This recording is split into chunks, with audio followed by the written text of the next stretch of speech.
Norway just knocked Brazil out of the World Cup, and it was Erling Haaland who broke the hearts of a nation. Welcome to FairPlay Football AI Review. This was a round of 16 encounter with everything at stake. Brazil arrived at MetLife Stadium having topped their group with 7 points, unbeaten in 3 games and carrying the weight of an entire footballing culture's expectation. Norway, meanwhile, had punched through a qualification campaign that stunned the continent and arrived in New Jersey as genuine believers, not just happy to be here, but hungry for something more. The pre-match narrative centered squarely on Brazil's injury record and squad rotation concerns after a compressed group stage. Ancelotti had managed his squad carefully, but questions lingered about whether certain players were truly match-sharp.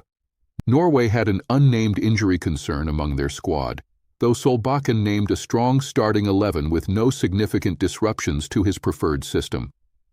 Carlo Ancelotti set Brazil up in a 4-4-2, a somewhat pragmatic choice that reflected his desire for compactness in midfield while maintaining width through the fullbacks.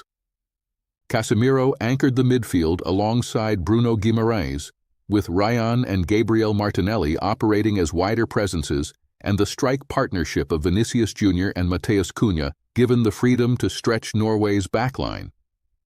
It was a shape built to control through transition rather than dominate possession.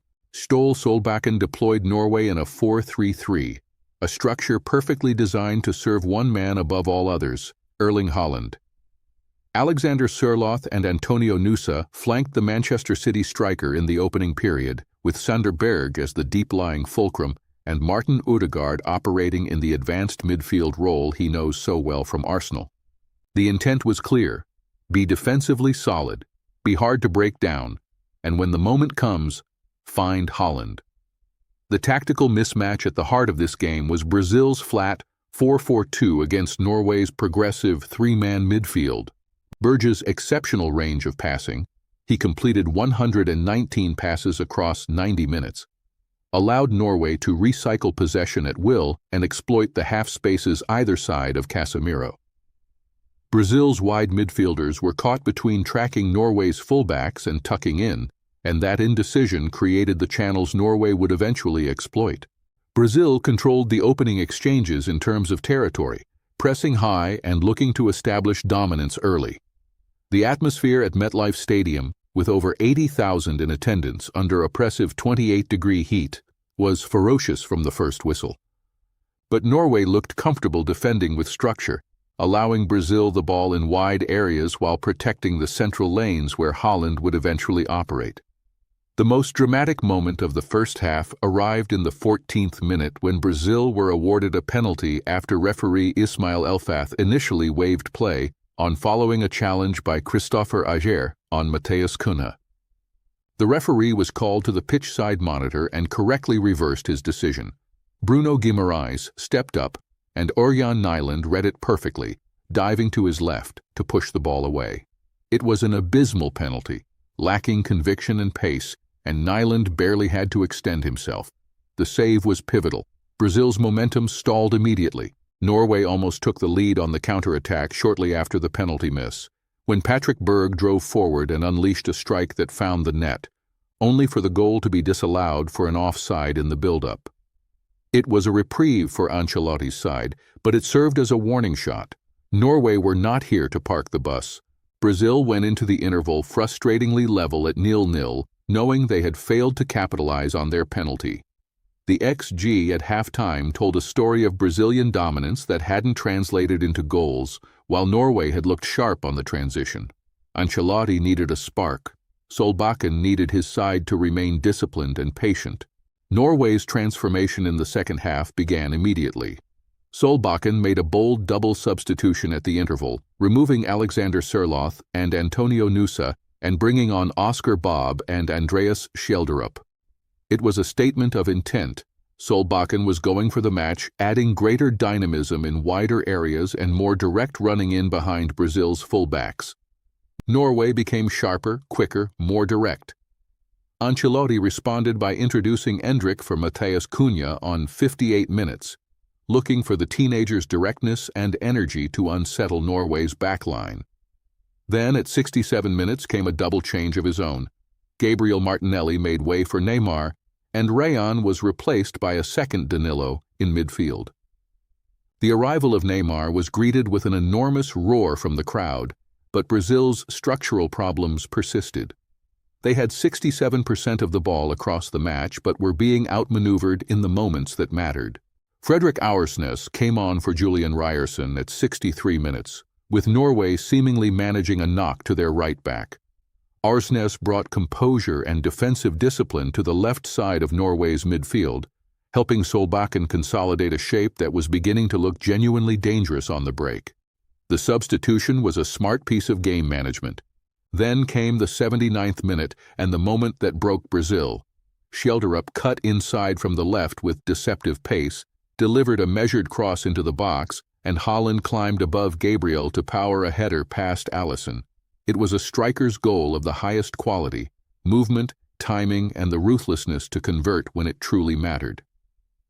Brazil were behind for the first time in this tournament. Ederson came on for Bruno Guimarães in the 79th minute, the same minute as the goal, meaning Brazil entered the final stretch with a fresh midfield option, but now chasing the match. Neymar, Endrick, and Vinicius Jr. all drove forward, and Endrick struck the woodwork in an agonizing near miss that had the Brazilian bench on their feet. But Haaland was magnificent, making 4 saves across the evening, and Norway held their shape. In the 90th minute, Norway put the tie beyond doubt. Haaland collected Schjelderup's pass inside, just 2 yards outside the penalty area, and arrowed an unstoppable left-foot shot into the bottom corner. It was pure, clinical execution, the kind of finish that separates elite strikers from everyone else. The score read 0-2, and the game looked over. But stoppage time delivered its own chaos. David Müller-Wolf went off injured and was replaced by Leo Østigård, and within moments Neymar received a yellow card for a cynical foul on Ødegaard, a moment of frustration that sparked a broader flare-up among both sets of players. Referee Elfath eventually restored order, and then in the 10th minute of added time, Østigård caught Casemiro with an elbow at an aerial challenge, and a penalty was awarded. Neymar stepped up with a stuttering run-up and side-footed it into the right side of the net. Brazil had a goal, but they had no time. The final whistle blew moments later. The possession figures in this match tell a counterintuitive story. Brazil controlled 34% of the ball against Norway's 66%, a total inversion of what most expected from these two sides. Sander Berge's 119 passes and Ødegaard's 109 passes were not just statistics. They represented Norway's absolute ownership of the game's tempo and rhythm. Brazil's 84% pass accuracy looked reasonable in isolation, but completing passes in low-risk areas while Norway controlled the dangerous zones was a hollow form of possession. Brazil's attacking output was substantial on paper, 14 shots in total compared to Norway's 9, but the XG figures are revealing. Brazil generated 2.22 expected goals, while Norway registered 0.96, yet the scoreline finished 2-1 to Norway. Brazil's quality chances came mostly from set pieces and individual moments rather than structured attacking play. Norway's 2 goals came from high-quality actions in precisely the right moments. Defensively, Norway were disciplined but not untested. Alisson was called upon 3 times and made 3 saves. But Nyland was the goalkeeper who defined this match, 4 saves, including the crucial penalty stop in the 14th minute that preserved Norway's foothold in the contest. Brazil's defense was exposed aerially on Haaland's first goal, with Gabriel beaten in the air, and the second goal was a failure of the entire defensive block to close Haaland down in a dangerous position. The standout performer for Brazil was Vinicius Jr., who produced moments of genuine brilliance throughout, completing tackles, forcing saves, and maintaining intensity even as the game slipped away. He finished with 2 shots, 1 on target, and 1 blocked, but his involvement in transitions and his relentless energy gave Brazil their greatest moments of threat. Of the 4 tournament goals he has scored, none came tonight, and that absence cost his side dearly. For Norway, it was unquestionably Erling Haaland who towered above everyone. 7 goals in this tournament, joint top scorer alongside Mbappé and Messi. 4 shots tonight, 3 on target, 2 goals, and an assist-baiting movement that exploited Brazil's defensive vulnerabilities with clinical precision. He has now scored in every match at this World Cup. Norway were not supposed to be here at this stage. But with Haaland in this form, every team remaining should be afraid. The player who underperformed most visibly was Bruno Guimarães. The missed penalty in the 14th minute was a catastrophic squandering of Brazil's best opportunity of the match. Poor in conviction, poor in execution, and Guimarães never truly recovered his best form thereafter, completing 28 passes before being withdrawn in the 79th minute. For a player of his caliber and leadership in midfield, it was a profoundly disappointing evening.